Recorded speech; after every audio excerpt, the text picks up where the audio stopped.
Efendim herkese yeniden merhaba. Rusya lideri Vladimir Putin'in ordusunun sergilemekte olduğu gerçekten başarısız performansa rağmen savaşı bir şekilde hala sürdürüyor ve bir şekilde de hala ordusunu bir taarruza hazırlıyor görüntüsü vermesi dikkat çekici. Tabii ki bu dikkat çekici gelişme uluslararası düzeyde sözüne özüne güvenilen uzmanlar tarafından da dikkatle inceleniyor. Ve Rusya nereye koşuyor? Rusya ne yapmaya çalışıyor? Ve Rusya bu yıl ne yapabilir? Bu konuda ciddi araştırmalar yapılıyor. Çok okudum.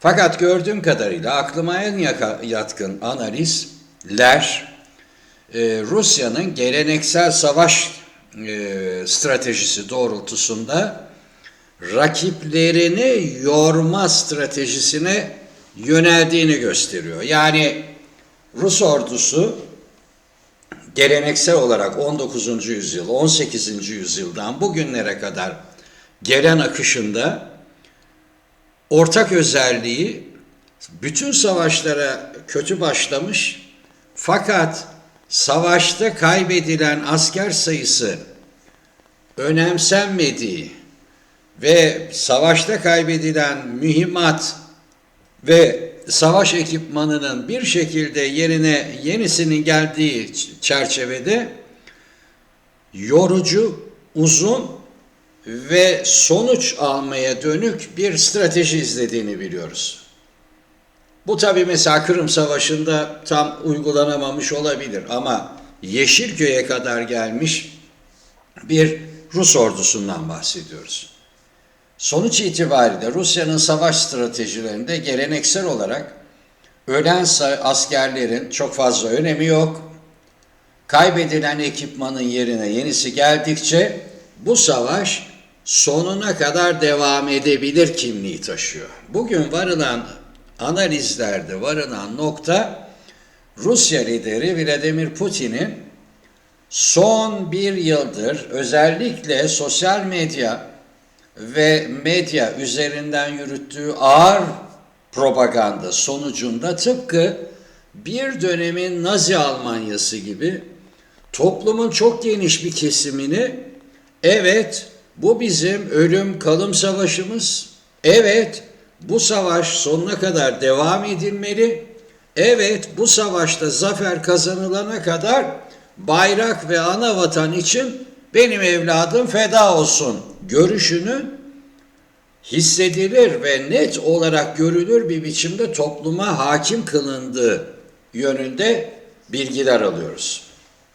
Bu konuda yapılan bütün araştırmalar toplumun belirli küçük bir kesiminin ülkeyi terk ettiği, bir kesiminin özellikle 300 bin kişilik o seferberlik döneminde Kazakistan başta olmak üzere komşu ülkelere kaçtığı fakat yaşanılan bütün ekonomik zorluklara rağmen toplumun geniş bir milliyetçi kesiminin hayır biz burada sonuna kadar varız ve bu ülke ayakta kalacak ve biz bunu sonuna kadar savaşacağız şiarında, düşüncesinde birleştiğini gösteriyor. Bu nedenle yapılan bütün kamuoyu yoklamalarında Batılıların gördükleri gerçek Putin'in bütün bu kepazeliğe rağmen yani ordusunun inanılmaz kötü performans göstermesine ve çok sayıda insanın ölmesine rağmen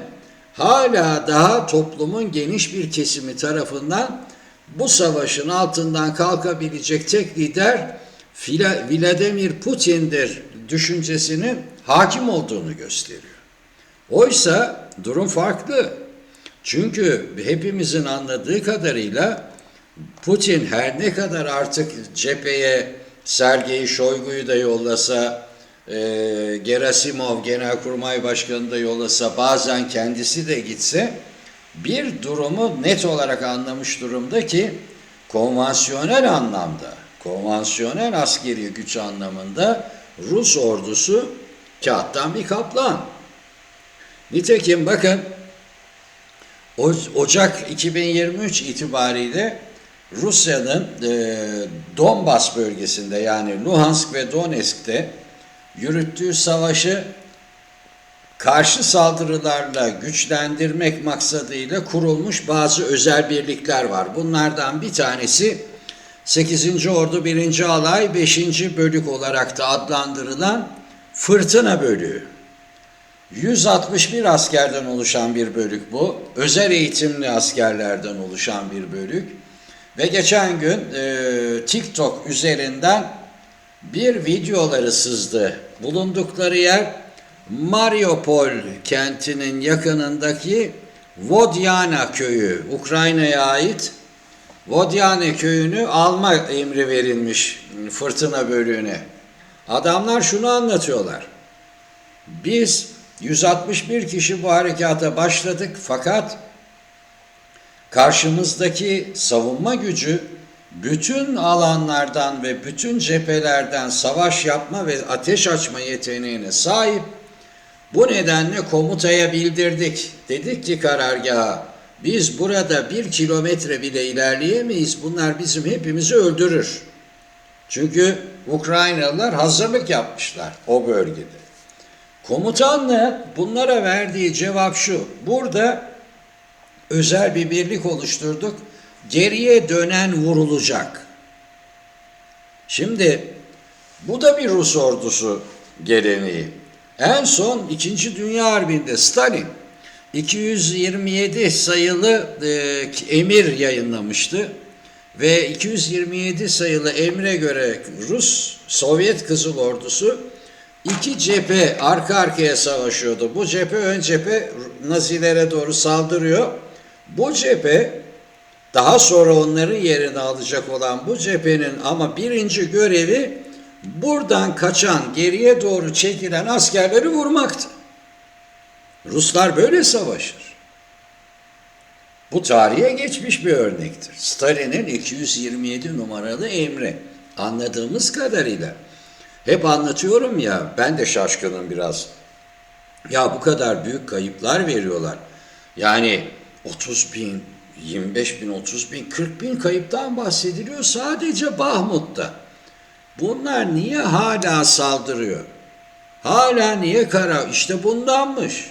Adamların videosu ortaya çıktı. Açın Google'a bakın. Göreceksiniz. Adamların Google'ı ortaya çıktı. Bir de neler anlatıyorlar. Komutanlara rüşvet vermeyenlerin ön cepheye yollandığı, yaralı olarak arka cepheye intikal edenlerin cebindeki paraların çalındığı, arkası olmayan fakir askerlerin vücutlarındaki şarapnel yaraları düzelmeden yeniden cepheye yollandı. Bütün bunlar nerede anlatıyorlar? Ölmek üzereler çünkü. Diyor ki ya 161 kişiydik, ilk günden 222 kişi öldü, 34 yaralımız var. 14 gündür havan mermisinin altında yaşıyoruz, habire ölüyoruz. Bari ölmeden biz bunu yayınlayalım demişler. Konfirme edildi. 3 tanesi bulundu. Daha sonra onları almışlar oradan. 3 tanesi bulundu. Evet biz bütün bunları yaşadık diye adamlar açıklama yaptılar. Şimdi böyle bir durumla karşı karşıyayız. Putin'in bütün hesabı şu: bu Batılılar çıkarcıdırlar. Paralarına, pullarına meraklıdırlar.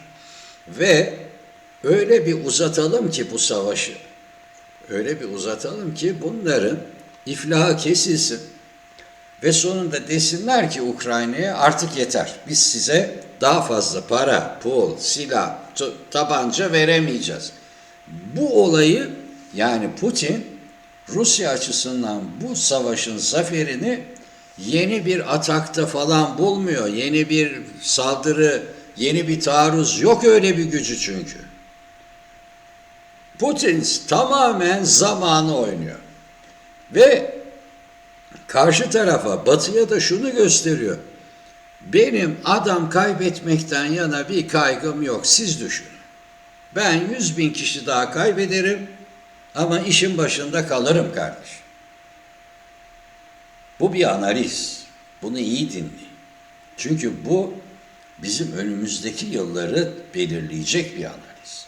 Ha diyebilirsiniz ki Ardahan Bey, Batılılar da bir taarruza hazırlanıyorlar. Bu planı belki de gördüler ve bir an önce o planın ortadan kalkması, uzun bir savaşın bir an önce kısalması için çalışıyorlar mı? Evet, çalışıyorlar. Ama Rusya sürekli olarak nükleer şantajı da devreye sokarak Batılıların hareket kabiliyetlerini de daraltmaya çalışıyor. Yani mesela Belarus'a nükleer silah taşıma kararı almış. Yani şimdi Batı'ya diyor ki orada uçmakta olan bir uçağı Ukraynalılar sizin verdiğiniz hava savunma sistemiyle ateş ettiklerinde ne biliyorsun diyor içinde nükleer silah olup olmayacağını. Bir de böyle şeyler yapıyorlar. Yani durum bu. Benim anladığım kadarıyla Putin gerçekten Batılıların bu işte bir yıl daha savaş sürerse bu işte pes edeceğini ve artık paramız pulumuz kalmadı, silahımız mühimmatımız da kalmadı. Gelin şu işi Putin'in de onaylayacağı bir biçimde halledelimi getireceğini düşünüyor. Benim kişisel kanım, biz Soğuk Savaş yıllarında Batılılarla çok yakın çalıştık kuşak olarak. Afganistan Savaşı, Sovyetler Birliği'nin diğer savaş bölgelerinde falan.